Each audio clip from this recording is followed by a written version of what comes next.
What's up, everybody? Welcome back to another episode of Tablesetters, covering all things Major League Baseball. As always, I'm Steve, joined my tag team partner, Devin. What's going on, man?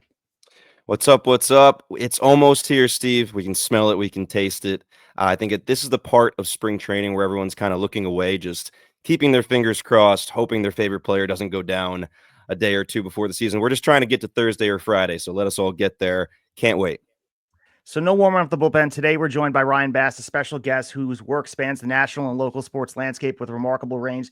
He's entering his third season as an in-game reporter and occasional pre- and post-game host for the FanDuel Sports Network Sun broadcast team, covering all things Tampa Bay Rays with insight and energy beyond the diamond. He serves as a national correspondent for NewsNation, reporting on major stories across the country, and also covering in his spare time, doing some Orlando Magic stuff as a TV host, whether he's on field, courtside, or anchoring the national stage.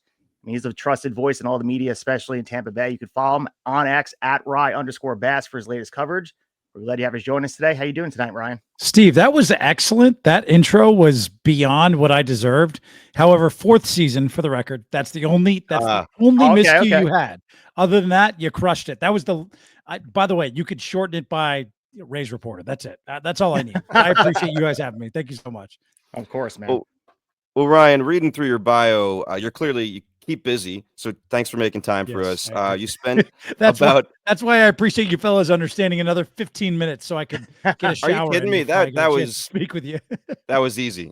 We deal with more difficult stuff than that, but you spent about a decade covering Tampa sports in the Tampa area.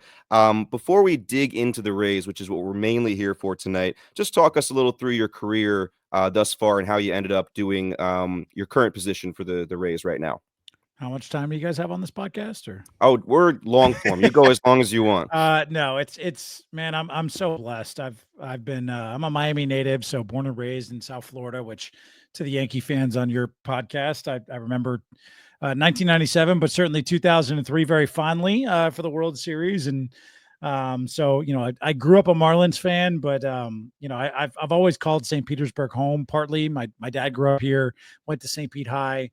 Been visiting my grandmother here since I was 11 years old, went to Rays games when I was a kid. So I've always loved this market, loved this community, loved this town. And so been so grateful that I've had a chance to, not only cover the Rays in this market, but the Bucks and the Lightning, and have traveled for all three of those franchises and covered some of their greatest moments, between Super Bowls to Stanley Cup runs to World Series runs and the likes. And so I'm super grateful for my time, here in this market. I've also been a national sports reporter for CBS Sports as well. And I've done some time at NewsNation too, as a national correspondent. So, but what I'm most proud of is my work here with the Rays. And so this is my fourth season going into now with what was Bally Sports and now FanDuel Sports Network.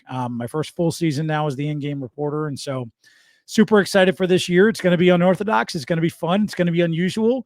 It's going to be the first time we see baseball outdoors in Rays franchise history, but we're ready for it. We're excited for it and grateful to join you fellas here. So thank you so much for having me. So we're going to get to the baseball for anyone listening here wanting to get into the nitty-gritty stuff here. But we're going to try something new. We haven't done this before. A little lightning round of get to know you type of questions. So we're going to put about a minute. Be careful, by the way. Be careful, Dev. You never know what you're going to get on these. So that's what we want. We want as interesting of answers as you got, but we're going to try to go quick here. All right, so we don't have a clock up, but let's just pretend we have a I'll pop it on. I'll pop it on. Are you putting a pitch clock on me right now? Is that what you're doing? Yeah, we're going to use a pitch clock here, an extended pitch clock. All right, so we're going to start. Brought to you by our friends at Dugout Mugs, by the way. Yes, exactly. Sure. You use code TS10 for save 10% at checkout. Oh, we got all three up here. Yes, there we go. Look at that. There you go. That's the Infinity Stones right there. I love it. All right, so here we go. First question: favorite movie? Remember the Titans. Favorite food? Probably sushi or Asian food for sure. By the way, Tochin Ramen in New York, if you've never been, one of my favorite ramen places in New York City. It's amazing. Is that in Manhattan? So it's honestly, I go there, obviously 2 to 3 times a year with the Rays. It is near 50th and Madison where we typically stay. However, it is a Michelin star 2 or 3 years in a row. It's fantastic. It's called Tochin Ramen. It's in New York. It's unbelievable. I just found it 2 locations. I paused the pitch clock, by the way. Nope. One in Manhattan and then one in Brooklyn as well, too. So that's nearby. It's the Manhattan one. It's the Manhattan one. Yeah, 2.8 thousand reviews, almost 5 stars. Fantastic. Wow. Yep, it's awesome. Good little recommendation there for my friends in New York. All right, I like that. All right, best Major League Baseball ballpark. Oh man, that I've covered or that I've been to as a fan. Now, I think those are two different things. I would say, well, if you want to give us both, if Okay. you have a different one for each of those. Been to as a fan, Coors Field. I and the sun was setting. It was just a gorgeous atmosphere. I love that ballpark. And then coverage wise, I love you Yankee fans. I'm sorry, but Camden Yards is pretty incredible. I mean, it's the history there. It's such a really nostalgic ballpark to go to. I love going to Camden Yards, so I'd probably have to say that'd be my favorite. And then best Major League Baseball city to travel to. New York City, baby. You come on. I had to give you that one. I don't care if you're Yankees or Mets. There's nothing bigger than the city that never sleeps. So I do love going to New York. Favorite non-Rays player. Oh boy. I would probably say, man, you're putting me on the spot here. Probably Paul Skeens right now. Honestly, I just love watching him pitch. It's must see TV, and I don't think there's many guys like that in baseball. I'd probably go Shohei Ohtani, other than Skeens, but every fifth day I have to tune in to see a Skeens start because I feel like you're going to see something masterful. Oh yeah, what he had to say today to the fans, or yesterday, basically saying they kind of owe the fans something. Appointment television is nice to see as well. Career highlights so far. Oh man, there's been so many, man. But look, I this is going to be a cop out answer, and I'm sorry because it's not coming to me quick enough. But to do this job every single day, to travel across the country with this club, and be able to cover baseball in some of the most prestigious and historic baseball parks in America, and also cover what I think is one of the more preeminent franchises in all of sports, that does it right, that has the right camaraderie, that has the right leadership. It's a dream come true. So it's a cop out answer, but I'm giving it to you. It's to be each and every day with this ball club here with Tampa Bay. We got like 10 of these questions. We got a few more. I think one. All right, I'm about to say what the pitch clock is not. Are you counting here, Steve? Like, are we keeping track of this? No, went off a little while ago, but I was talking about ramen, so we got all lost in the sauce with that. But all right, we'll go quicker here. So, if you weren't working in sports media, what would you be doing? Probably sales. I do a number of jobs in addition to this. One of them is sales for a PR firm, and I feel like I'm pretty good at that too. So I'd probably be in some sort of sales role. Morning person or night person? I'm definitely a night owl. I bartended most of my time through college, and I feel like those 3 a.m. nights were some of the best of my life. So you already gave us your favorite non-Rays player, but how about your favorite professional athlete growing up as a kid? Doesn't have to be baseball. Dwayne Wade. That was an easy one to do. I grew up in Miami, as we call them, Wade County, and some of my best years watching sports were watching that dude shine at the top of professional sports. And the 2006 Miami Heat championship, coming back down 0-2 against the Dallas Mavericks to watch Dwayne Wade go to work, it was incredible. So pretty spoiled by his masterful performance in that 06 final. So Dwayne Wade is it for me. We'll end on a weird one here. Would you rather be able to speak every language in the world or be able to talk to animals? Talk to animals. God, if I could talk to all of the dogs that I've had in my life, that would have been like literally the top of. That would have been my career high moment and my life high moment and everything, man. Talking to animals would be great. Although I probably could just Duolingo and learn all the languages while also talking to animals. So I feel like there you go. There is the blurred gray area right there, and we love to live in. But let's By hop the way, into the Dev, race stuff. this is great. I love the rapid fire questions. I appreciate those. Yeah, we need to. We'll work on the speed. We're gonna have to actually get a running clock up here if we want to make this segment. We need that. Yes, we're putting Steve in charge of that. So I need to get on the clock duty over here. But we're gonna hop into the Rays, what you guys all came to get from Ryan here. On a more serious note, we have to ask about Shane McClanahan following his early exit from Saturday's game. Strong spring, named opening day starter. Everyone's excited for it. It was a scary moment seeing him leave with discomfort. We were all holding our breath. Thankfully, the diagnosis came out here about 4 hours ago. Nerve irritation in his triceps, not related to Tommy John. While he'll start the season on IL, I mean, we don't know the timeline. Kevin Cash seemed like it was going to be shorter lived than originally expected. But what is the latest on this right now? You give Rays fans and baseball at large. Yeah, so we had a chance to chat with Kevin Cash after today's ball game against the Yankees at Steinbrenner Field. And look, I covered that game yesterday, and the minute it was really weird because not only did Shane kind of shake his arm, but the home plate umpire got hit in the mask with a ball at the time. So everybody was focused on the home plate umpire, who ended up leaving that game with a concussion. Next thing I know, I'm kind of right next to the dugout in Port Charlotte, and I see Shane McClanahan walk off the field and into the bathroom. And I thought, okay, well, maybe he was just, taking a leak as anybody would kind of do with a break in the action, right? And then immediately following that, he exits the bathroom and is followed off the field by head athletic trainer Joe Benge. And I thought, oh, that's unusual. Something's up here. And then immediately Kyle Snyder, the Rays pitching coach, follows them. So you knew it was something, right? And then when you saw the replay, you thought, oh no, this could be really serious. And keep in mind, this is a guy who, his last outing for the Rays, I believe, was August 2nd, 2023, or at least right around that time frame. He was, if not a top 10 pitcher, a top 5 pitcher in baseball at that time, right? It just come off starting an all-star game. And so, you're immediately worried. But when the diagnosis came back as some sort of triceps injury, I go, okay, that sounds more promising. And the way the guys had to react in the dugout, and when Kyle Snyder came back out and Kevin Cash's mood, you had kind of got the indication maybe this wasn't as bad as initially thought when you saw the video. And then today, obviously, Cash gets word after the imaging that it is basically not as serious as you would have thought. It's an inflamed nerve in the left triceps, and to me, that is the best case scenario for Shane McClanahan. That he was going to be on an innings limit anyway when he came back with this club. They were certainly looking to ease him back into the rotation as the ace here. And, this is why we had talked all spring about a 6-man rotation for the Rays, right? The amount of pitching depth they have. And you can even count that as 7 if you want to count Joe Boyle, who's going to start the season at AAA, who had an exceptional spring for the Rays as well. So they have an embarrassment at riches at pitching. And so, clearly this is great for Shane McClanahan. This is the best case scenario for him. He's going to be out what I would assume to be 5 to 6, maybe 7 weeks. That's again, without talking to Shane, without talking to, Benj and the trainers, and really having a true diagnosis. We'll hear from Shane tomorrow in Clearwater in the final game of the spring against the Phillies. But again, it could not be better news to hear that it's just a nerve issue and not anything regarding the elbow that obviously he just rehabbed from Tommy John this offseason.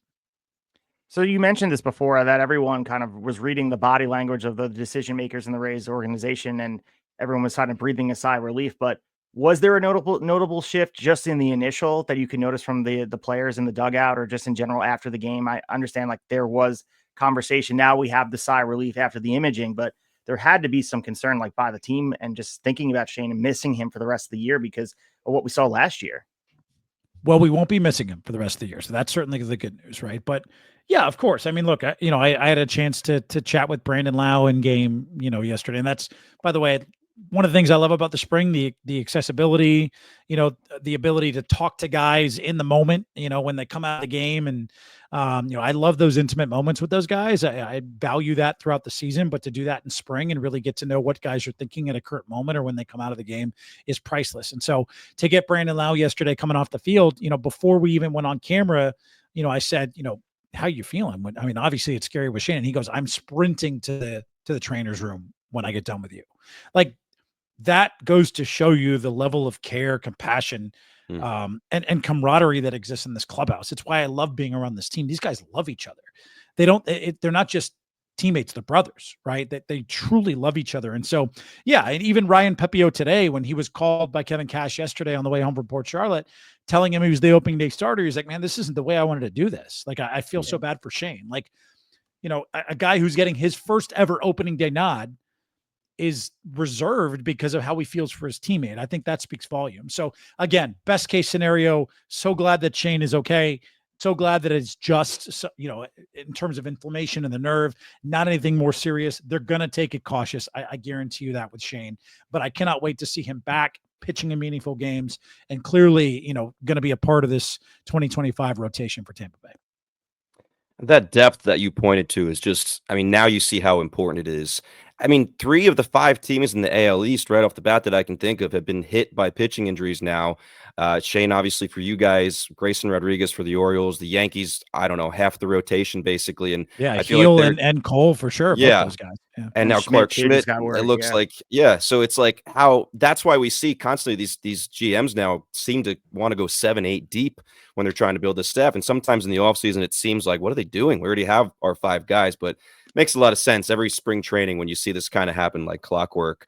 I want to talk about a piece on the offense that has just been unbelievable. Curtis Mead, blistering hot spring, earned his way to the roster for sure, hitting 525 as of now. My question is, what role do you see him playing for the team once the season starts? Look, he was a top 60 prospect for the Rays at one point. I mean, he was, he was believed to be one of their cornerstones in terms of a guy that they thought could come out offensively and help this team. And I give Curtis so much credit, man. I really love the dude. He's so humble and he works so hard. And I think last year was really tough for him. He came up and, there was a couple of opportunities that this club gave him, and he just hasn't necessarily put it all together at the big league level. But for the second consecutive season, he met with Kevin Cash prior to the offseason, kind of an exit interview, if you will, and wanted to ask Cashy, what can I do? Like, what do you need from me to be better? And, one of the things they stressed to him is get back to who you are and put on some more weight and get more, girth and power to your game.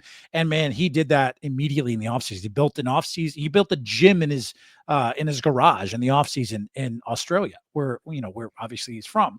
And he worked out every day. And he told me a story yesterday in game that in between golf rounds, his wife made him protein shakes to eat in between holes and to drink in between holes. So he would gain that muscle mass. So he gained about 15 to 20 pounds in the offseason, and just the confidence. I mean, he got back to the smooth swing that we saw and knew of him as a prospect. So for this season, look, do I think he's going to be an everyday contributor?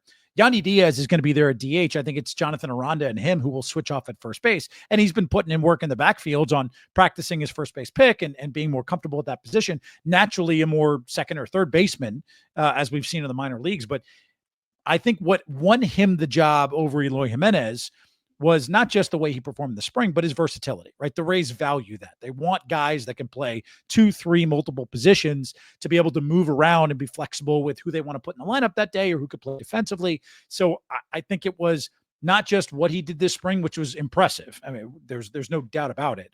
But his versatility, his commitment to play any position for this team in the infield, I think made him much more attractive of a piece. And you're going to see him rotating with Jonathan Aranda to play very regularly at first base for the Rays this season. And I think, look, the confidence he has, the way he's hit pitching this spring and the weight he put on, I think it's something manageable that he can continue this, this kind of hitting streak and get back to the player and prospect that we saw throughout this organization coming up from the minors to the majors.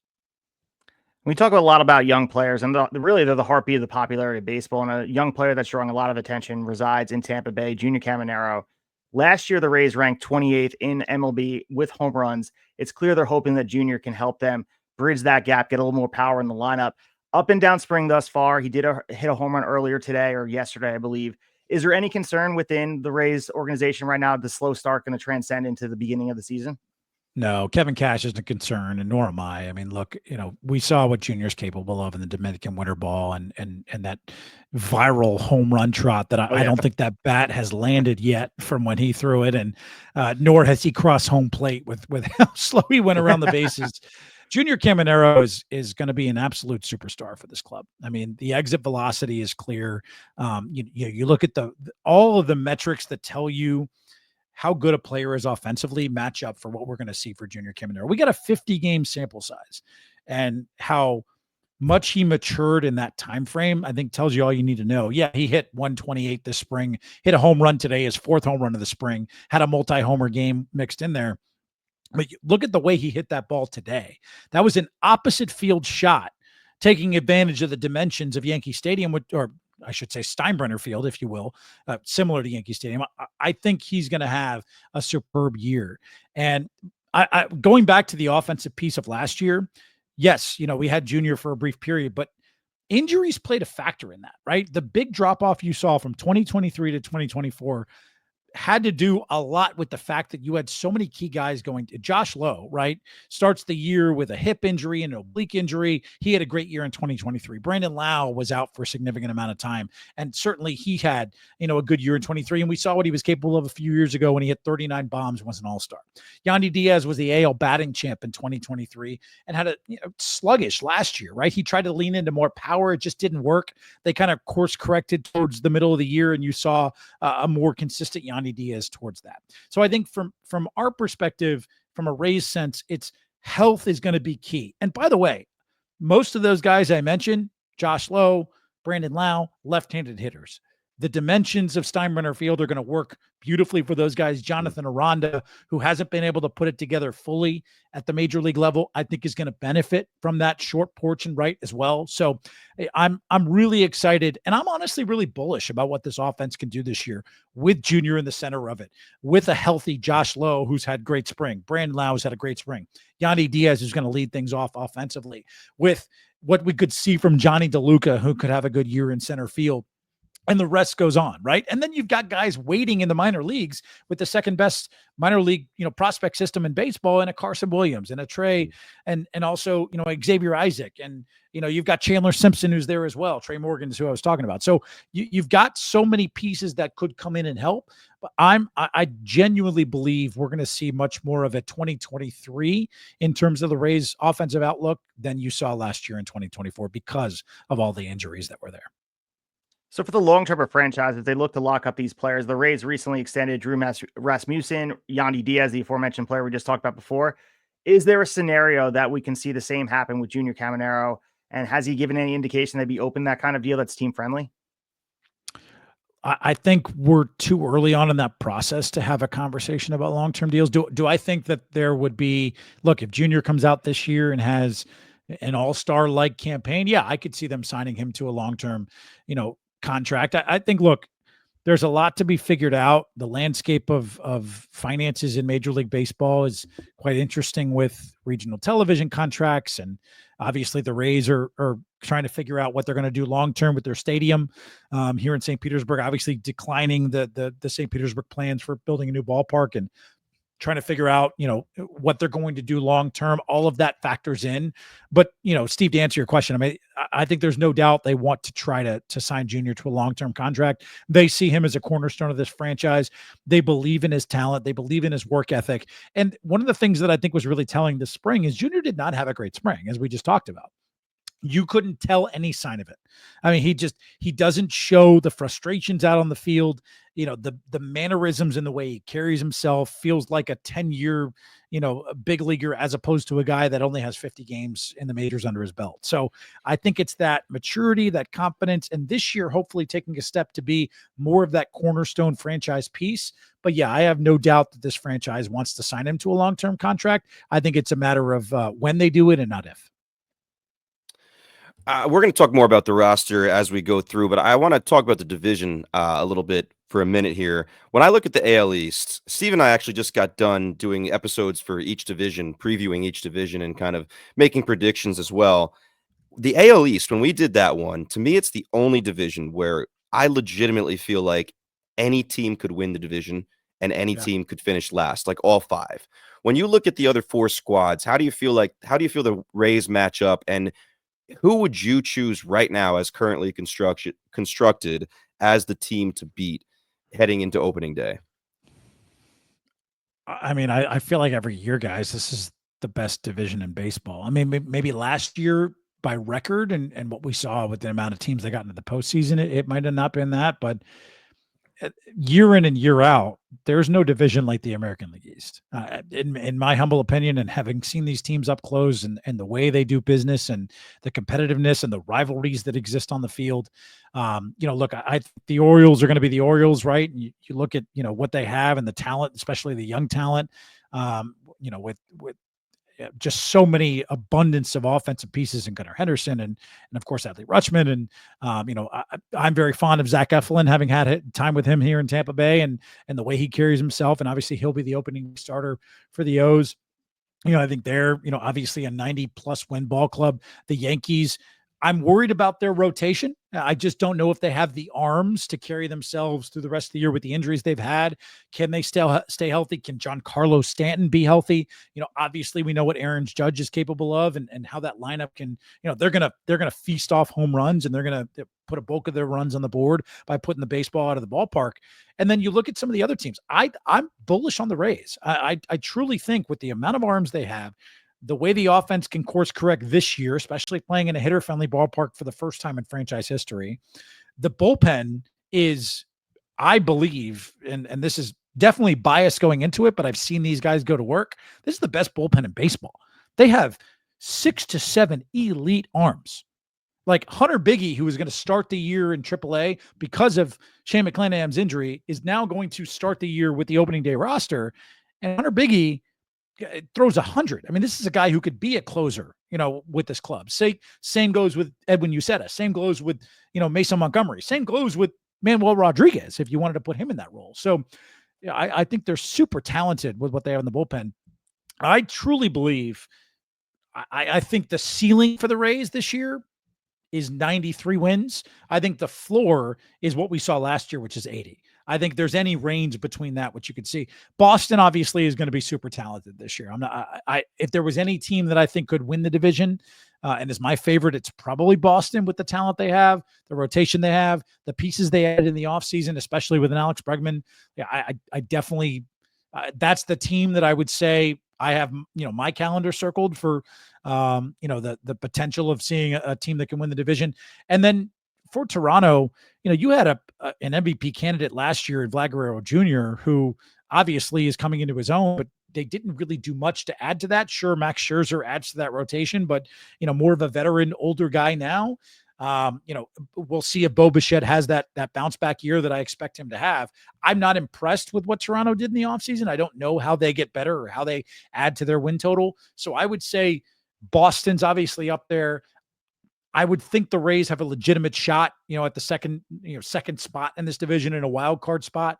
Probably go from there, Orioles, Yankees, and then, the Blue Jays. I'm again with New York. I just don't know with their rotation how they're going to be able to get through without adding a piece, which I'm sure they're already in discussions about that. So it's going to be the most competitive division in baseball. There's no doubt in my mind, and I'm just excited to see how it unfolds all season long. And so Devin and I, as he mentioned before, we did our predictions, and I actually personally picked the Rays to win the AL East. He picked the Boston Red Sox. So really, we're in agreement here. Eve, thank you. Do you need my tickets for a game? Like, what are you trying to get free tickets? Like, what do you want here? Like, well, man, I am trying, everyone out there listening, I'm a Yankee fan, but I trying to buck the reputation Yankee fans have of being biased and just being not educated baseball fans. And I'm out here and calling balls and strikes. And the Rays, I feel like, especially with the injuries to the Yankees, they didn't do enough in the offseason to justify making their pick. I understand they're coming as the incumbent AL champions, but at the same time, they got worse offensively, and the rotation, man, they took hits. 3 of the biggest arms in that rotation right now. It's bad right now. So we got to figure it out. There'll be someone that steps up. Who's going to be this year's Luis Gil? Is it Will Warren, et cetera? But you can't rely on the what ifs. It has to be guarantees. And I feel like there's a lot more guarantees in the Rays rotation. Yeah, I certainly agree with you on that, right? I don't think the Yankees did enough this offseason, especially from a pitching standpoint, to be competitive and stack up with some of the best arms in the American League, right? Or even in the National League. And, look, I think everybody's chasing the Dodgers in terms of the team to beat this year.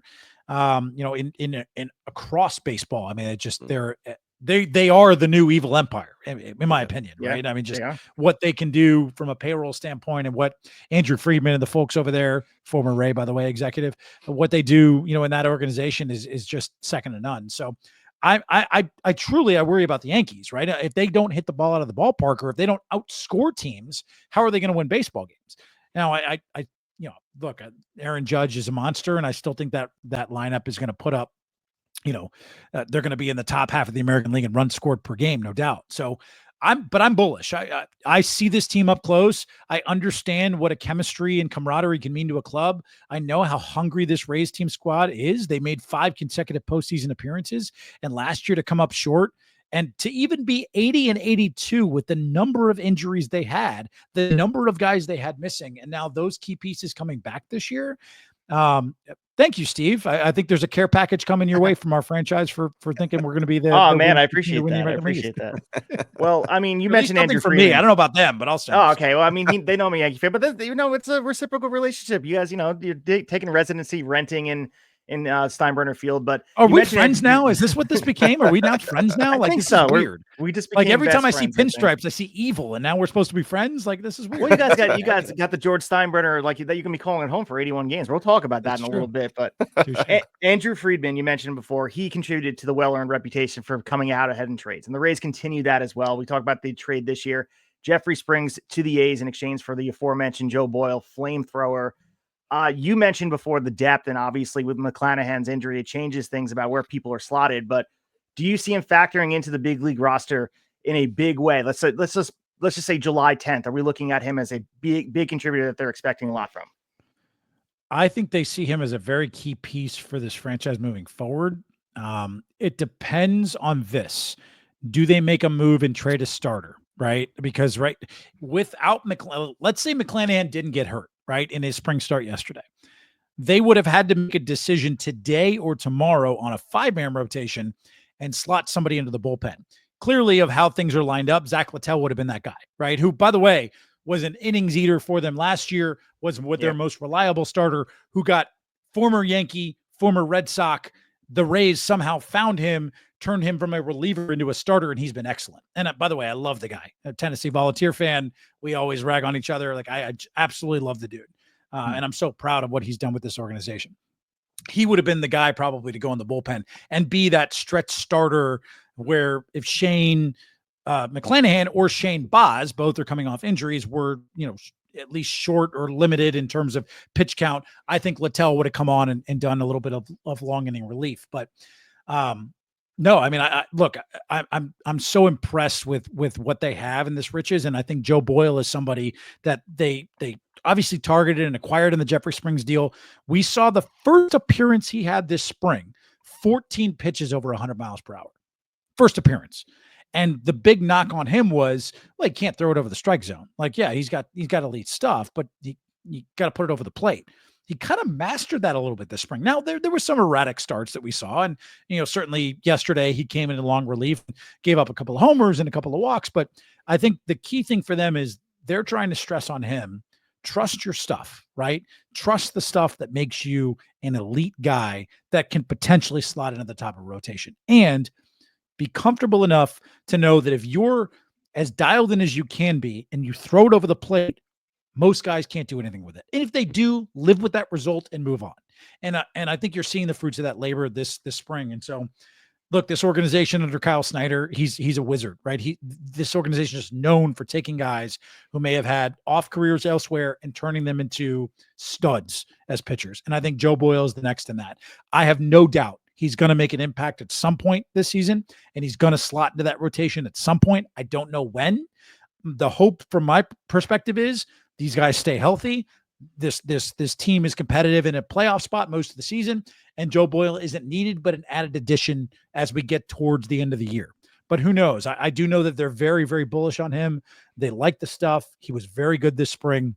It was a tough decision yesterday to send him down to AAA, but there's no doubt he's a key factor in what they want to do long-term from a rotation standpoint for the Rays. I thought the Rays did a masterful job last year around the deadline, before the deadline, kind of restocking the cupboard as far as prospects go, that had become a little more bare than we're used to. We're just used to the Rays being up there in top systems. And so they dealt away some big names: Randy Arozarena, Zach Eflin, Jason Adam, Aaron Savali, Isaac Paredes, in separate deals. Some of the pieces that came back were major league pieces, like a Christopher Morel. You mentioned, Joe Boyle was the offseason, not at the deadline, but there were some big league pieces. But you guys added 8 prospects immediately to the top 30.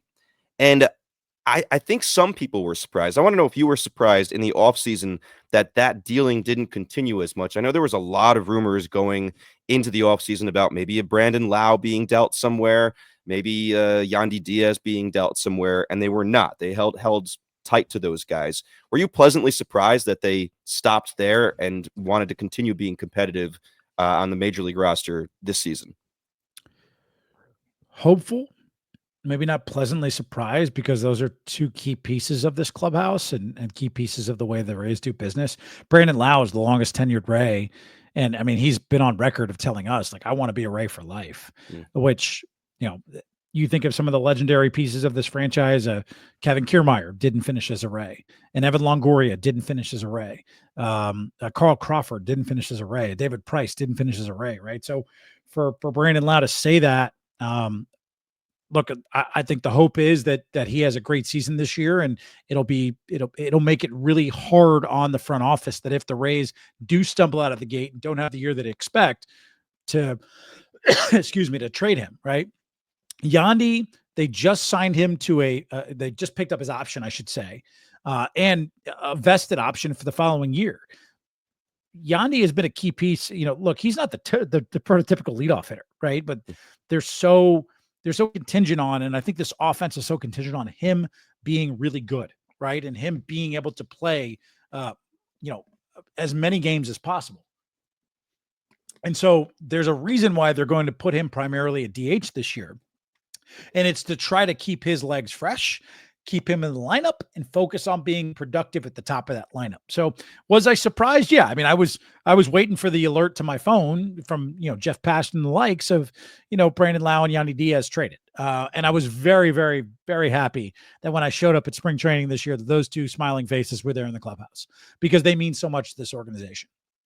And think about when Yandy Diaz was acquired, it started this run for the Rays for playoff appearances, right? You think of a drafting of Brandon Lau and bring him through the system and what he's capable of when he's healthy.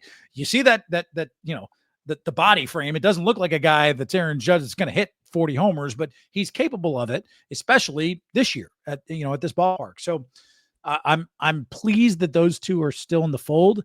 If something were to go awry this year, I wouldn't be surprised if there was a move made at the deadline or beyond, if this isn't the season they expect from those two or from the Rays. But make no mistake about it, those are two very key pieces, not just to what the Rays want to do as a team identity standpoint, but as key cogs in the clubhouse that keep everything going.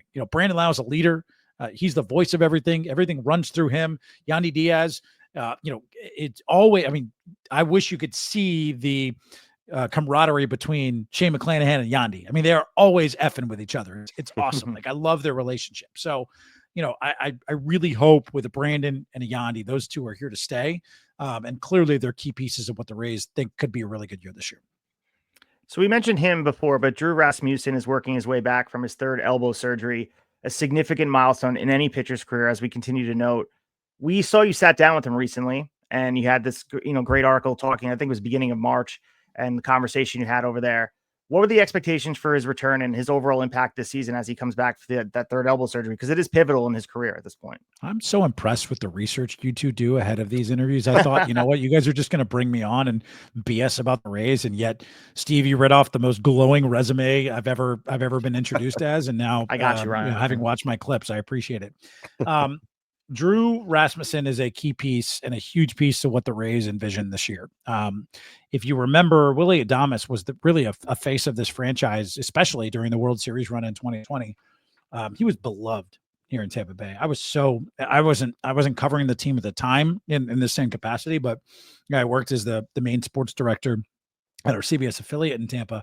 And, I just know Willie was the best. And to have traded Willie, you had to get a piece back that you felt would be not just a key piece moving forward, but somebody that would be a cornerstone for your franchise. And Drew Rasmussen has been that.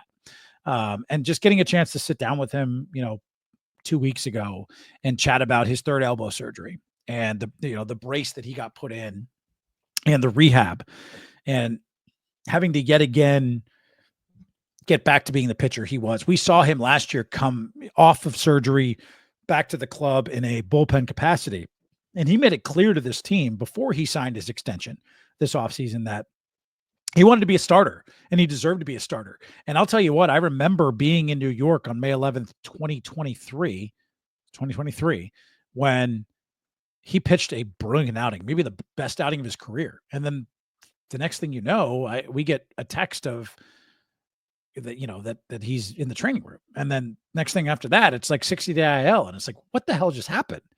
And to have heard that was devastating. But he's going to be the number 3 starter, if you will, to start this year.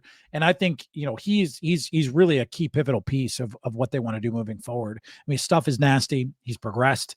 He's being stretched out as a full starter. And I think if you look at his body of work prior to the injury, I mean, if that's any indication of what they're going to get out of their number 3 starter this year, that's a number 1 for most guys, for most franchises. And so, I really think that with the work he's put in, with how dedicated he is, with the extension he signed this offseason, which gives him a little bit more financial and long-term stability, and the rehab, and then the stuff is just nasty. It's we've seen it this spring. I mean, it's off the charts. So I'm excited to see what he can do. And again, any team would take Drew Rasmussen as their number 3 starter. And yet I think the Rays, again, it speaks to their embarrassment of riches at pitching. Drew is going to be a guy they really rely on, and they've been really impressed with this spring. And I can't wait to see him every 5th day go out there and throw what I know is going to be a masterful performance. 2 players on the cusp. You guys done with my glowing reviews, by the way? I feel like I've been too positive. So is there anything I need to do to tone this down a little bit? Or are we good? No, we love it, man. We want all the honesty over here. That's why we brought you on, the expert on the Rays. Like, this is what we want. We want the perspective of someone close to the team. That's why we have you on here. I appreciate it, guys. I'm more Josh, but I'm grateful. So sorry, Dev. I didn't mean to. No, you're good. You're good. So 2 guys on the cusp that we've seen a little bit in spring training, but are not going to start with the big league club. Chandler, Simpson, Carson Williams. You mentioned them a little bit earlier. They seem to fit the Rays way perfectly, like speed and great defense. Do you foresee those 2 helping this year, or do you think they might be a little more future? I do. Carson for sure. I think Carson Williams is that next great pipeline addition to this club. You might not be impressed, although if you watch the spring breakout game against the Red Sox, I mean, Carson hit a home run in that game. I think that's the epitome of what he can do offensively, but he's known for how good his glove is. But I want you to look at the guys in front of him, right? You have Ha-Seong Kim, who's going to come back in May, presumably, again, if all things go well, an elite shortstop, great offensively. Taylor Walls, who's behind him, Wallsy hit a 3-run home run yesterday. For my money, one of the best defensive shortstops in baseball. I mean, you watch that guy on a daily basis. If you are, lucky enough to see the way he goes about his game, I mean, he is just, the way he makes the difficult plays seem effortless or second to none. So you have those 2 guys in front of Carson, but I think it's only a matter of time. They're not going to be able to keep their top prospect down in what was AA and presumably AAA for long. I mean, I think Carson is the next great shortstop to come up for this franchise, and I'm excited to see what he can do at this level. And then Chandler Simpson, spending time around him this spring and getting a chance to see the way he goes about his business, the preparation he puts in. There's a lot of people around this organization that have talked about there's nobody that worked harder than that guy. First guy in, last guy out kind of mentality.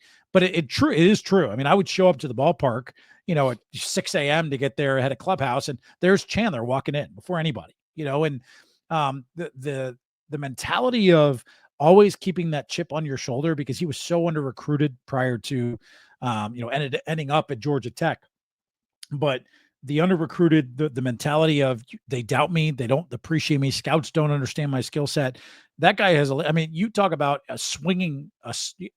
he hits the ball the right way in the infield, it's going to be a single, let alone gets to the outfield. He's not going to wow you with his power, but the guy can get to first base in like 3.2 seconds. I mean, it's insane. So I do believe if there's any shakeup in the outfield, and this is not to speak on anybody. I love the guys we have out there, and I'm fully confident in Morel and DeLuca and Josh Lowe. But let's just say anybody goes down with an injury or there's an underperformance in some way, I could see Chandler Simpson coming up and getting a look because of the way he can impact the game with his speed. And this is a franchise with the Rays that values the ability to get guys on base, take advantage of base running, and try and manufacture runs the way other organizations maybe haven't been able to kind of get a grasp of that. And I think Chandler's makeup and the way he plays the game, it's only a matter of time between both him and Carson Williams are going to be here making an impact at the big league level. I could just picture like a Rays playoff series with Simpson just driving the other team nuts on the base pads. Like it just makes sense in my head. Steve, you're the Yankee fan, right? Yep. You remember Juan Pierre in Game 1 of the 2003 World Series dropped an infield bunt to start off that World Series? I try to block it out. I mean, think what defines the series is obviously the soft ground out by Posada to Beckett at Yankee Stadium, the deafening crickets. Oh, there's so many moments in that World Series, but that the way that started off for me, like, and there's been a comparison between Chandler and Juan Pierre, like that him, Billy Hamilton, like those kind of types, right? Yeah, I could see that, right? Like I can vision that moment with Pierre dropping down that bunt single to start the World Series in my mind. I could swap out Chandler Simpson for Pierre, and it could be the same thing, right? So I envisioned that, and you're right, Dev. Like that, there's not a lot of guys that have such an innate talent that is uncoachable. And the type of speed and awareness. I mean, the guy stole 105 bags in the minors last year. Like, I even asked him, I was like, okay, so what the hell's the goal this year? Like, how do you top that? And he's like, I got something for you. Like, well, what do you mean you got something for me? Like, what do you mean triple digit bags back-to-back years? Like, how's that possible? He's like, no, just watch. Like, just watch. That's, to me, that kind of confidence, the work ethic, like it's going to be so much fun to watch that guy when he eventually does get the call. I mean, that's the great part about baseball is the different type of styles of play that come back around. And I think with the bigger bases are enhancing toward sort of the speed. And we saw the Yankees last year be exposed for not being able to handle when the ball was in play. And, Devin said causing nightmares. I can see him causing nightmares for the Yankees defense. They did improve it a bit, but I mean, you have to play sound defense when he's putting the ball in play anywhere on the field with that speed. So. No, I'm right there with you, man. I mean, I think with the way the Rays play, they want to put pressure on opposing defenses, and look at the other guys they have in the lineup. Like, we could talk about Chandler, and I was so impressed this spring with his makeup, the way he came in, the confidence he brings. But think about Jose Caballero, who led the American League in steals last year and caught stealings for the record, but led the American League in steals. Johnny DeLuca has a lot of speed, right? There's a lot of guys that can come in here and be able to create pressure and havoc on the base paths. And I think last year, it was a little uncharacteristic for the Rays, right? They're usually very, very confident on the base paths. And, Josh Lowe last year, I think only got caught stealing like once or twice out of his percentage. Taylor Walls is another guy. Like, there's so many guys on this club that are capable of swiping a bag or two. And so I think there's guys who can drive in runs with power, but I really know Kevin Cash and Michael Johns, who's our first base coach, and the staff really value the guys that can really start to take the attention span of the pitcher off the guy at the plate and focus more on who's at first base. And I think it's that kind of element that I believe the Rays want to lean more into this year. And I think you'll see an even more aggressive Caballero, Josh Lowe, who picked his spots, Taylor Walls again, Johnny DeLuca. They're going to be aggressive on the base paths this year. And I think that's an element of their game last year that they really hope to be better at. And I know they've worked on it a lot this spring. So we mentioned this sprinkled a part of the first 48 minutes of this, but a big storyline is the Rays temporarily relocating to George Steinbrenner Field. You mentioned the dimensions. We're talking about playing outdoor for the first time at home in Rays history. What is your sense of how the players feel about this, of spending an entire season there? Obviously, it's a minor league ballpark, so that plays into account here. Has there any buzz going on in the locker room just about this? And how do you think it's going to play? I mean, outside of the dimensions, let's talk about Tampa Bay in the summer being outdoors. I mean, the ball seems to be flying out of there. We can imagine, but just talk about this a little bit because we want to have our finger on the pulse of how the players are feeling. 48 minutes and 48 seconds currently right now, just to be exact. But this has also been an awesome 48 minutes, fellas. So I'm grateful to be on. But look, I think it's been, for lack of a better term, kind of like the elephant in the room. Like, we've been talking about it so much, right? And I had a chance to cover the back-to-back major hurricanes that came here to the Tampa Bay area for NewsNation, the national network I work for, 13 days apart. Helene and Milton, and thoughts are still with so many people here that are picking up the pieces, right? I mean, coworkers of mine that are still putting their houses together, and insurance claims that are still trying to be, collected on. I mean, there's so many people here that are struggling. So I don't want to make light of that, but look, we're grateful for the Yankees and for Hal Steinbrenner and the entire Yankees organization for allowing us to stay close to home. And I think these guys have really embraced and quite honestly are excited about playing baseball outdoors this year. Yes, it's going to be hot. I was in Atlanta last year, okay, when we played the Braves in a suit in the middle of July. I've never been hotter in my life. I was sweating through every orifice of my body. I don't know how much hotter I can be this year. And so I think like even Cash has talked about it. Like, I don't like the Atlanta Pittsburgh trip last year that was so hot for our guys. I don't, yeah, like you're going to be hot. Like it's fine. It's the weather delays and the stop and start of games. And sure, like again, the Marlins played outdoors for a lot of years. So I think there may be a little bit of overblown in terms of that, right? Like, let's just play baseball and see how it figures out. And yes, we're going to have some double headers and we're going to have some scheduling conflicts and reschedules. Like that's a part of the game, right? So that's going to happen. But I mean, there's a genuine excitement.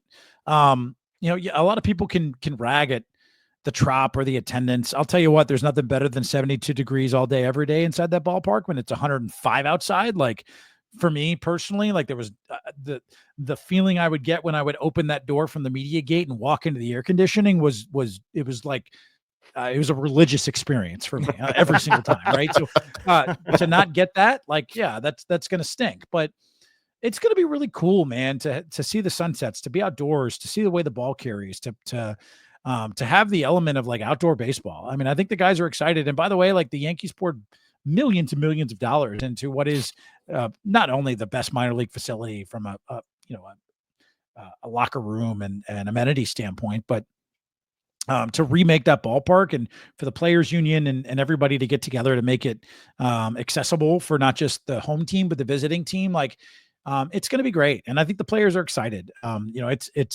it's going to be a change from Tropicana Field, but I think in a good way for a lot of these guys. Like, and I commend the staff. You know, starting tonight, the keys were handed over to the crews here at the Rays, and there's already folks working as we speak right now at 10:28 Eastern time, taking down signage, right, that are helping to turn over the ballpark. I mean, it's going to be a 120-hour experience of everything. There's 3,000 plus pieces of marketing material stretching a mile wide that'll be, you know, basically implemented into that ballpark. 80 plus crew members, you know, different construction crews that are in and out. You know, our head of clubhouse, Tyler Wall, was in Port Charlotte this morning and then drove to Tropicana Field to get all the equipment, and they're moving everything in as starting at 3 o'clock tomorrow afternoon to make it their own. So I think the guys are excited. And again, the facilities make a difference, and the, you know, that they're going to make it feel like home as much as possible. But I think they're tired of talking about it, to be honest with you. Like they're just ready to play baseball.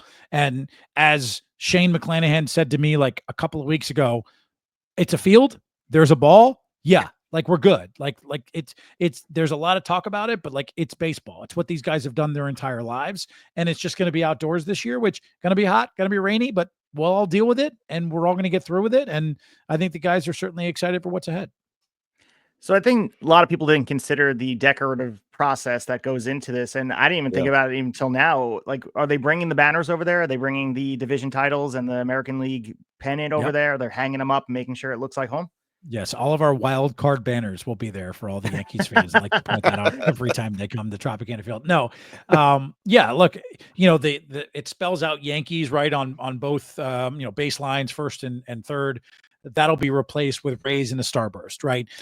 There's a Yankees emblem on every seat in the ballpark that will be covered with a Rays emblem. Wow. You know, I mean, even within the walls, like it was funny because, you know, I interviewed Matt Silverman today, our Rays president, our co-president, I guess, on our broadcast today on FanDuel Sports Network.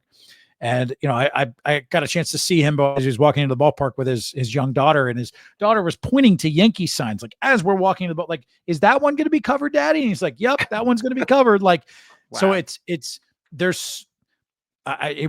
the spreadsheet today. You know, Rozzy, who's the head of communications for the Rays, Rafaela, she showed me. I mean, it's like minute by minute mapped out of what they're going to do, and each volunteer and each staff member of how they're going to remake the stadium. So this is, I think Bill Walsh, you know, with the Rays here, put it as like, we're building the airplane while it's in the sky. I mean, that's truly how it is, right? They're remaking this ballpark to make it as home friendly as possible. And, you know, as many Yankee fans as there were today, and I was excited about the crowd, and it ended in a 3-3 tie. I cannot wait for the buzz of Rays baseball on opening day and to hear those Rays fans there. And there are some really passionate Rays fans in this area. For as much as people knock this area in our region, in our hometown, I mean, we're 13th or 14th, I think, in television ratings, which is obviously, top end or, above the median line in baseball. People love the Rays in this region. And I think a lot of people, there's been some, back and forth between the bridge. And if you fellas have ever been here, and I'd love to have a beer with you two here in downtown St. Pete, I love where I live. I live walking distance from Tropicana Field, but I also love Tampa, right? And I think it's going to be really fun to watch baseball in Tampa. And even today, I kind of took a second as I did a little walk around the ballpark a bunch today and was testing out the microphone in all the different areas that I could. And I saw Raymond James kind of peeking over, where Steinbrenner Field was. And I was like, this is so cool. This is so cool. I mean, we get to play baseball outdoors in Tampa for the first time in franchise history. It's going to be a lot of fun. So, kudos to the staff that's going to turn this thing over. Kudos to everybody that's going to have a hand in making this feel like our ballpark. And I am so excited. We have a press conference on Wednesday, to take us through kind of all the changes. We're doing a Rays All Access show on FanDuel Sports Network, which I'm happy to share with your audience when it comes out, of the turnover, some time lapses, interviews of the whole process. Like, I'm fascinated about this, right? And I know a lot of people are. So we're excited to bring people behind the scenes and see it. And I can't wait for Friday when we get there and we do our pregame show, an hour before first pitch, and we get a chance to show fans the hard work that's put in by this staff to make this ballpark our own. Yeah, we mentioned silver linings of a lot of the stuff that goes into this season, especially making the best of the worst type of situation, as you mentioned before with the hurricane. But that was one thing that was mentioned, was the traffic on the bridge. And people are like, now you have a team playing in Tampa. And I know people that are not from that area, and you said, being their hometown and living within walking distance of the Trop, there is a distinct difference between St. Petersburg and Tampa as far as being able to get to the games, right? Yes and no. Right. I mean, I hate that answer so much. I'm not going to do that. Yeah, yes. There's a distinct difference. Right. St. Pete, they're two different cities, but it's a 25-minute trek across the bridge. Like Gotcha. I just, the friends that I have over there, like, I don't want to drive across the bridge. I'm like, bro, pop a podcast on in the car for 25 minutes and you'll see me. Like, let's go. Like, what are we doing?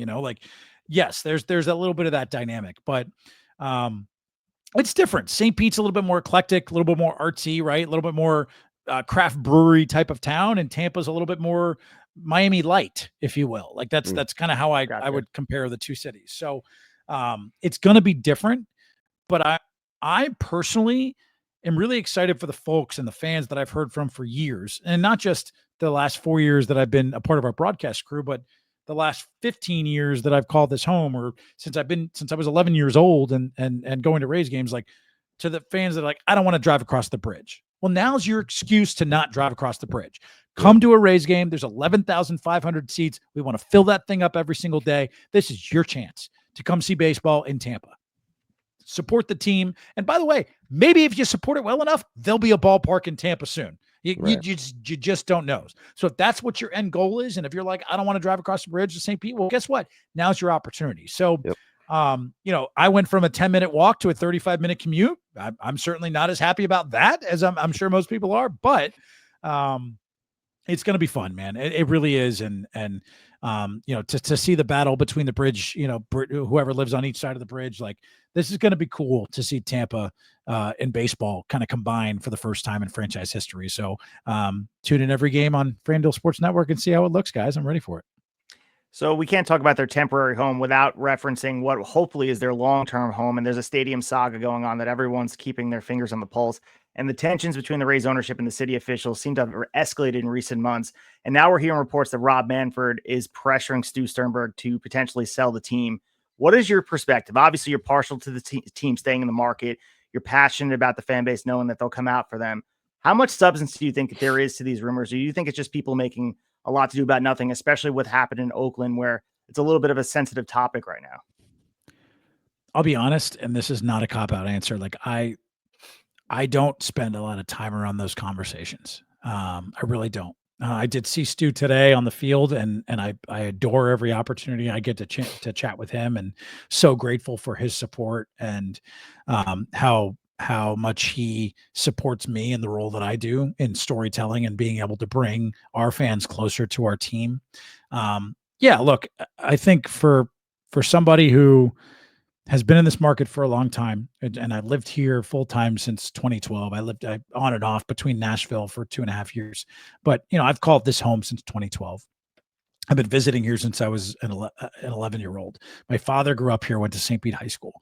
It has been an ongoing saga. I think people are tired of it, right? I mean, 2008, you had the sale, the sale pavilion, renderings where Al Lang Field is. You had the Ybor City, ballpark renderings. And now you had this one, right? So I know people are a little bit tired of the stadium saga, but I ultimately believe in my heart of hearts that this team's going to stay here. I know this ownership group extremely well. I know the front office extremely well. They love this town.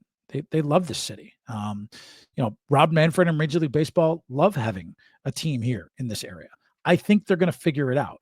An act of God, literally. I mean, Mother Nature caused what was a handshake deal to go awry. And sure, there were some hurt feelings on both sides, but I know how much this ownership group led by Stu Sternberg and Matt Silverman and Brian Auld and all the folks in our front office love and adore this area. They do not want to take baseball away from Tampa Bay. They love this region, and this region deserves to have a major league team. I mean, they have truly. It's been fun to watch the last 2 decades of Rays fans kind of be born into this, right? I mean, you had. Obviously, Yankees have been in spring training here for quite some time. My dad used to go to Al Lang Field and shag fly balls when he was young from, the Yankee greats that would hit homers in batting practice. So, yes, my dad grew up a Yankee fan, right? I mean, before the Rays were here. So I get that. But I think you're finally starting to see the birth of Rays baseball. Truly, 2 decades plus, or really, I think we're almost to 30 years. We just passed 25 years 2 years ago. So almost to 30 years of Rays baseball. It's been awesome to watch the growth. And I know that they want to figure this out, and I'm confident they will. It stinks. It sucks for everybody involved. We all wanted it solved and figured out. But I am confident, Steve and Deb, that they will figure this out at some point in time, and that baseball will be here in this region to stay. I think it's just a matter of when that happens and not if, and hopefully that's sooner rather than later. Steve and I think it was about 11 years ago, we actually were down in that area for spring training. We went to a few different stops. I think Astros camp, Yankees camp, and one other place that I'm forgetting. But why didn't you make it this year? Why? We're going to get there. What's going on? It was a while ago at this point, but now that we have the podcast, couch with a pull-out bed. Like, what are we doing, fellas? Like, I got room. Like, what? Come on. Now we got to stop in Tampa. Now there you go. Well, no, it's just interesting thinking back because we went to George Steinbrenner Field and there were no games going on, just kind of practices. We saw CC Sabathia hitting ground balls to his son, who now plays college baseball, hitting bombs.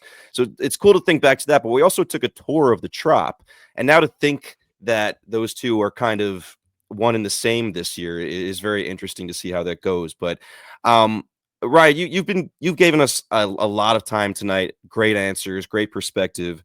We want to get you out on this. We kind of do this for our guest episodes where we want to do like a Mount Rushmore segment specific to the guests. So this is all about Tampa.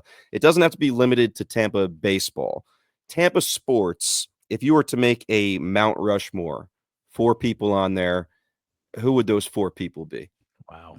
That's a really tough one to give me with no prep and no heads up that you were making. That's how we do it. That's how we do it. Mount Rushmore of Tampa sports. The first one that came to mind, because he won 2 Stanley Cups here and was drafted by this organization and meant so much. Steven Stamkos, I think, is absolutely on that Mount Rushmore. And obviously with the Preds now, but he'll forever be in Tampa lore, right? I think he's definitely up there. I'd probably put Derek Brooks on that list, double nickel number 55, who I've gotten to know, and I love and adore Derek and what he, how much he appreciates and loves this hometown. And I don't think anyone will forget that the interception off Rich Gannon in the Super Bowl and running it back for a pick six, one of, I believe, 3 pick sixes in that Super Bowl. So I would put those 2 on there for sure. I think a Ray has to go at some point, and given 162. And the moment that I think will, if you asked any Rays fan, give me your top moment in Rays baseball, I would imagine this would come up more times than not. But I think Evan Longoria has to be on that list. Sad he didn't retire as a Ray. I was really hopeful of that. I hope he comes back to this organization in some capacity at some point, because he really is so beloved, in this organization. So I would say Stammer, Derek Brooks, Evan Longoria. Oh boy, the fourth and final. Man,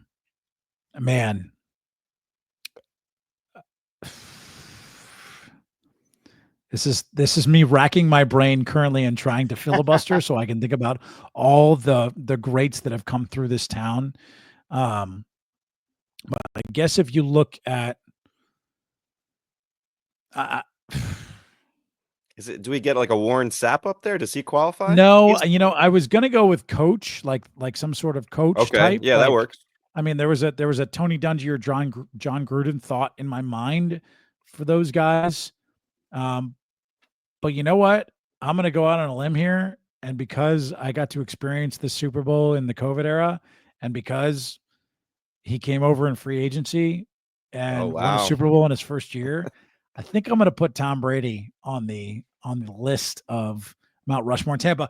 I know I might be blasphemous, and this might not be what Tampanians want to hear, but the GOAT brought another world championship here to our city in what was one of the hardest years for anyone, and in a hometown Super Bowl, winning it, which had never been done before. I had a chance to go behind the scenes with Rob Higgins, our executive director of the Sports Commission here in Tampa, and I did a podcast the entire lead up to that Super Bowl 55 here in Tampa, and really got an up close and personal view of how everything was put together, and Brady and that team. And so look, that was such a magical moment and such a magical run. So I think just for that, and of course for the avocado tequila and being drunk and tossing the Lombardi Trophy. That's what I was going to say. That was great. That was fantastic. I would probably put Brady up there. So the Mount Rushmore would be as follows: Steven Stamkos, Derek Brooks, Tom Brady would be up there, and then Evan Longoria. I think those would be the four, but there's so many arguments for others. So thank you for putting me on the spot, Dev. And I'm going to get so much hate mail from this, so I appreciate it. Well, we appreciate you stay within the bumpers. Most guests, they either, as you said, filibuster, or they'll go off on a weird path and be like, oh, I didn't watch these players play, and they make it an all Florida thing. So you had the creative freedom to do it, but I do appreciate you staying within the bumpers of what was the task here. So Ryan, that was very, very good here. So again, Devin said it before, but we want to reiterate, we are so thankful for you taking the time out of your busy schedule to talk about Tampa Bay, the Rays, and everything that you do over there. We're going to hype you up more, but I'll give you the platform to talk about all the stuff going on, FanDuel Sports Network, Sun, everything going on in your life, and anything you want to get out there. Well, I appreciate it, guys. And like I said, I was super grateful when you guys reached out and wanted to have me on. It means the world to me. I love what I do. I love this job. I love my life. It's a blessing every single day to be able to do this and to walk into that clubhouse and make a living telling stories of these incredible athletes and incredible friends and family, right? That I get to know over the course of a season. And so grateful for that. You can follow our coverage all season long. FanDuel Sports Network, of course, FanDuel Sports Network app, MLB TV, if you're out of market, and catch our games. We certainly appreciate it. Also, you're more than welcome to follow my work at NewsNation. I'm a national correspondent for them. If you're familiar with Chris Cuomo, that is the network that he's on. I always tell people that way it's a little bit more name recognition, but I do a lot of reporting for them. So you'll catch me on there a ton of times, but guys, I love what you do. I love our partners at Dugout Mugs. So thank you so much to them. There you go. We can give another plug. Oh yeah. I have not picked this thing up in about 6 months, so there's some dust in here, so I won't drink out of it yet. But honestly, fellas, it's my honor. I'm grateful to be on. Thank you so much. Anytime I can come on at any point in the season, I would love to carve out 90 minutes of my time and chat with you guys. So thanks for the patience. Thanks for moving us back 15 minutes so I can get some dinner coming back from Tampa. And anytime, and super excited for this baseball season. And for the Mets, Dev, enjoy Jose Siri. He's fun. He's going to be a good character. Steve, for the Yankees, I think it's going to be fun to watch the rivalry. I'm especially going to love when they have to move into their visitors clubhouse in their spring training complex. That's going to be so much fun for us. But anything Rays related you guys need, I'll be here to drop it a hat. So I appreciate you fellas so much. So let's drop a Google notification for the first 7 innings pitch, no walks, 10 strikeouts for Joe Boyle against the Yankees, and then you'll come on after and we'll talk about it. Yeah, to your mouth to Eric Neander's ears. So yes, I love you it. know it's Absolutely. happening. I mean, we all just know it's happening, but we'll be back in a little bit to wrap up the episode.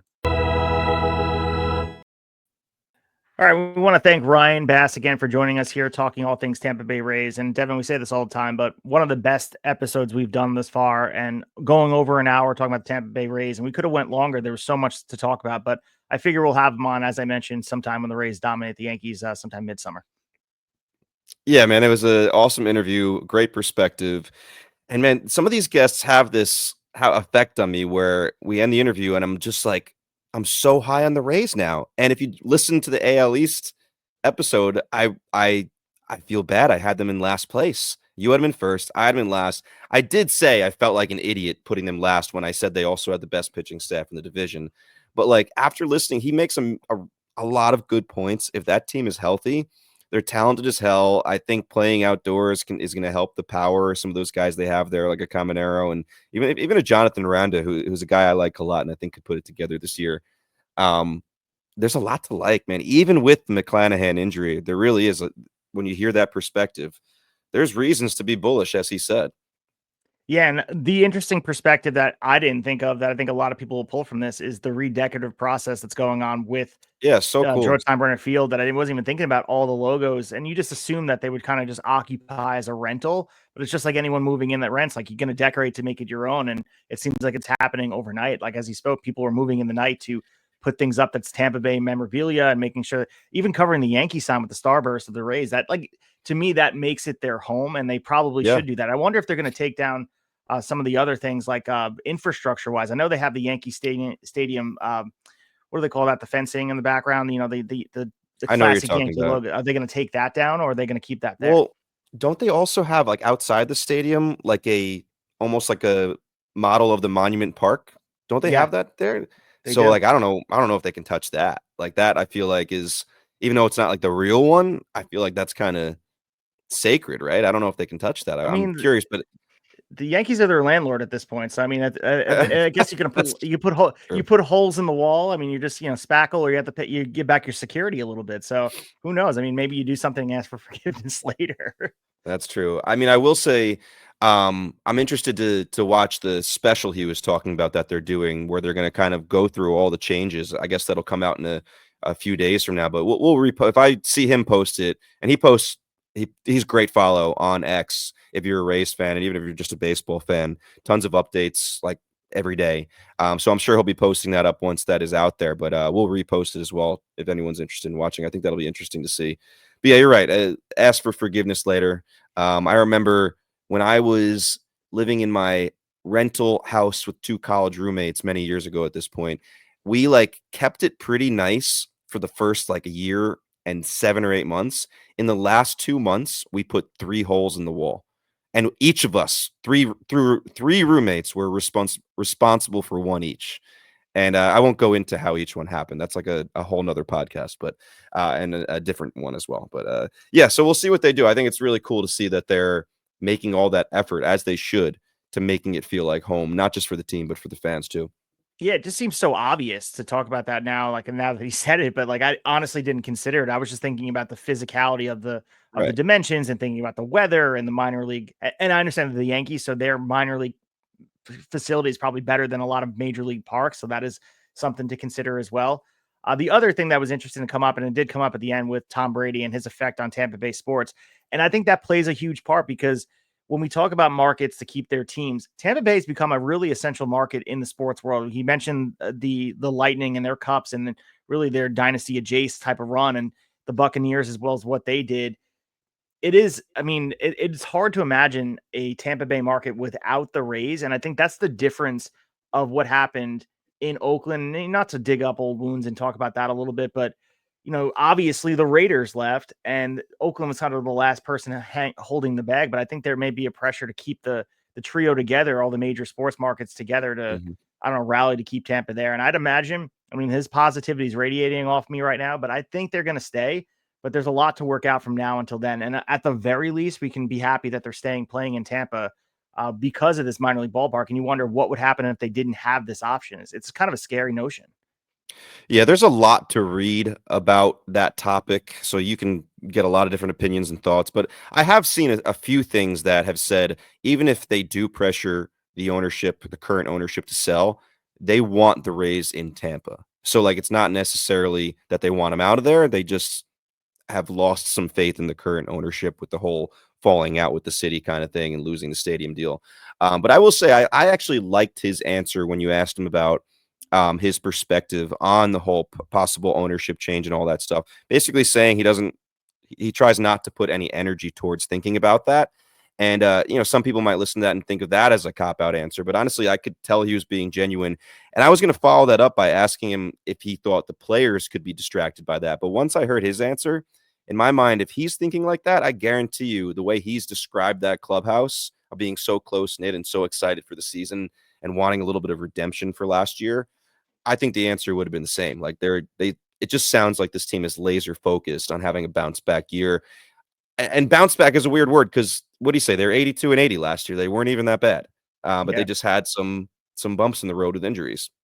And they're an exciting team. You mentioned before stocking the cupboard, so they're a team to watch regardless. And he talked about the basement number of where their wins are, probably around where they were last year, but the ceiling's super high. And I think if we look at a player like Junior Caminero, as he spoke glowingly about him, no one is dissuaded by his slow start in the spring. It seems like Junior's not even as well. So I want to talk about the word bullish. I think we're all bullish on Junior and what he brings to the table. And for baseball fans at large, him being good in baseball, we saw what he brought in international play. Obviously it rubs some old school fans the wrong way, but that's what baseball needs, man. It's electrifying. It brings people to the ballpark. And I love personally what Junior Caminero brings to the table. And I'm only envisioning him taking the next step. And there's a lot of players in the system that we're talking about with Tampa that are not quite arrived, not quite fully realized. The Carson Williams of the world, Chandler, Simpson, who we talked about before, and the players on this roster currently. So there's a lot to like about Tampa Bay.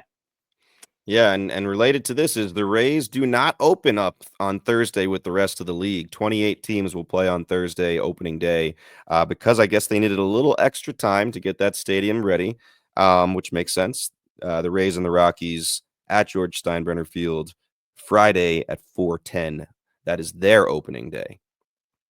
So again, we'll be back sometime this week talking about baseball. Devin and I really discussed it. There's another guest looming out there that we don't want to confirm or deny quite yet. We're trying to unless you have the details of it, Devin. No, we'll hold off on it. I don't know if it'll be this week or next week, to be honest. Part of us, I don't know if you feel differently, but I don't know if we're going to want to record. It's tricky. Like, do we record Wednesday night and release Thursday when opening day actually is Thursday night? I think everyone kind of wants to watch the games. So we'll see. We're figuring it out. But, I mean, you guys know, we're never gone for very long. Yeah, and I think the rhythm of us during the season last year, we were recording beginning of the week to sort of wrap up what was going on at the week prior. We got to kind of strategically put this. We've got into a rhythm of obviously you guys saw 7 episodes in 9 days or whatever it was with the previews and all that. So that kind of content's not going to be dropping consistently like that, but we have to get a rhythm of we want these guests on as there's more meat on the bone for specific topics, but we also want to break down the storylines in baseball, which sort of drove our initial audience when we first started this. So this is our second season in full. Obviously things have shifted a little bit. We just celebrated our 1 year anniversary, which we should have led with, by the way. I didn't talk about that. Our 1 year anniversary, Tablesetters. We celebrated our birthday. Devin posted at Tablesetters Pod on the X Machine. A lot of love over there. You posted some of the guests and a lot of kind words, as you mentioned before. So we just appreciate everybody, including Ryan Bass, our latest guest. But we've had a lot of great guests throughout this time here for Tablesetters Pod, and we haven't really we're not slowing down. So there's gonna be more people on here covering other teams and discussing baseball at large for all of our passions. We all love this so much, and we just want to talk baseball and continue to give you guys content. Yeah, and I think now that we've had our Rays episode, we're somewhere around only 10 teams left where we have not had a team-centric episode for them yet. I always think it's funny, and maybe this is part of my bias here, that 4 of them are the other NL East teams that I don't root for. So I got to get some of them on. Phillies, Nats, Marlins, Braves. But there's also some other teams that we have not had a team-centric episode, including the Yankees, to be honest. It's like we're kind of just looking for the guest that we really want to get on here and trying to we get had them. Dave Sims on, kind of. He came to us with, just a typewriter, and he gave us some answers from afar, right? Well, yeah, I'm talking about a guest that's going to come on and actually give us some substance would be the word I'm looking for. But the Twins are out there. We haven't had anybody for them. The White Sox, and there's some more. I have the list somewhere. I'm not going to dig for it right now. But yeah, we have plenty more to come. And like Steve said, the structure will kind of go back to in-season structure.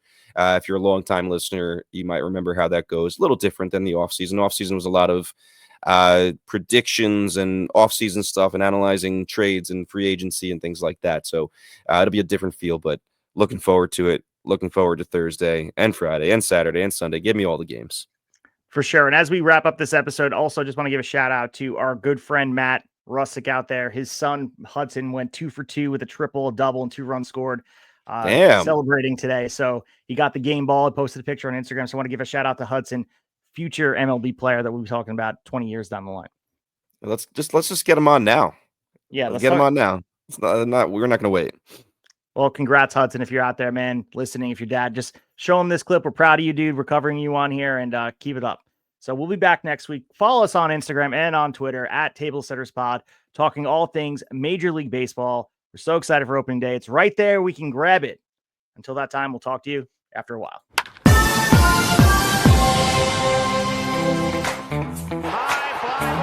Right field, she is gone in a year that has been so